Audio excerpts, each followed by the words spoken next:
So this is the second lecture on magnetic properties of materials.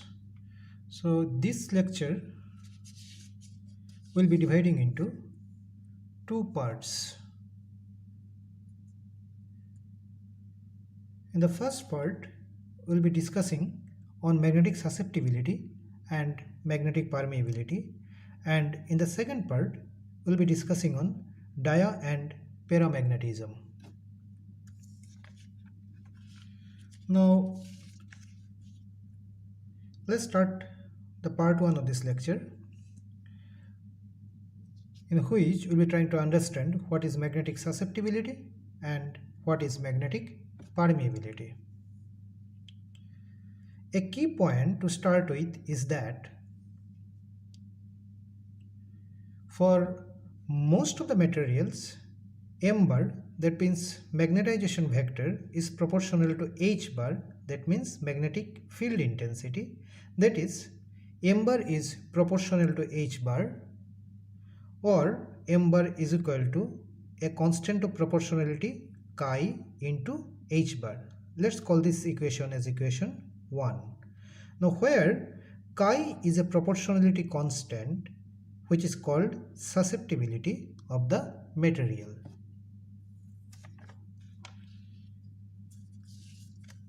Now, the equation 1 gives m bar is equal to chi h bar, and this is an equation of a straight line with slope is equal to chi. Thus, for these materials, m bar varies linearly with h bar. For this reason, these materials are called linear materials.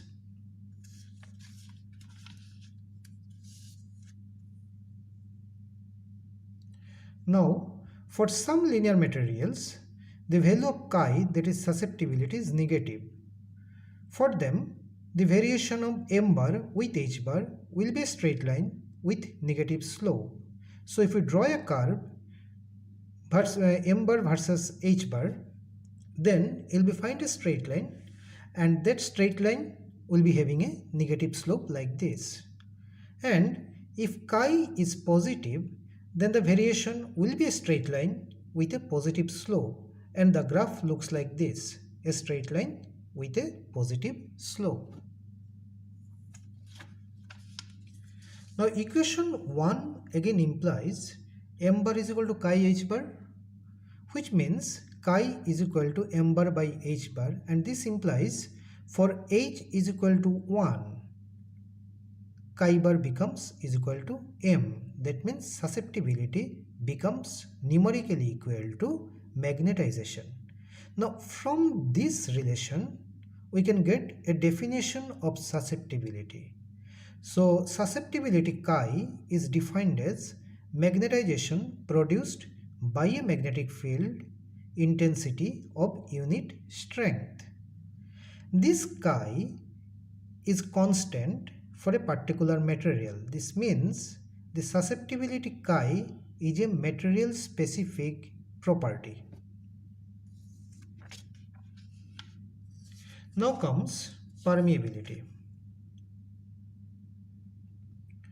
We know from our previous lecture, that means lecture 1 on the topic, the relation between h bar, b bar and m bar can be written as h bar is equal to b bar by mu naught minus m bar, or b bar is equal to mu naught into h bar plus m bar, which is equal to mu naught into, if you take out h bar is the common factor, then it becomes mu naught into h bar into 1 plus m bar by h bar.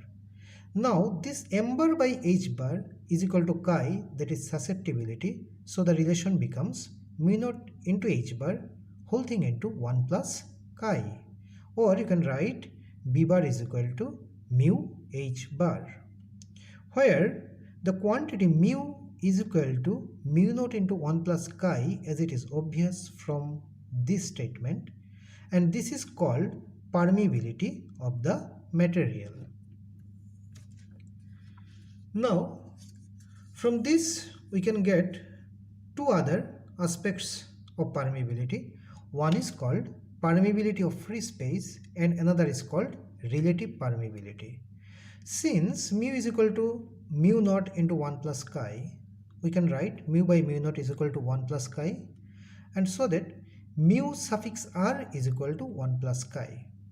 So this mu suffix r is equal to mu by mu naught from this statement.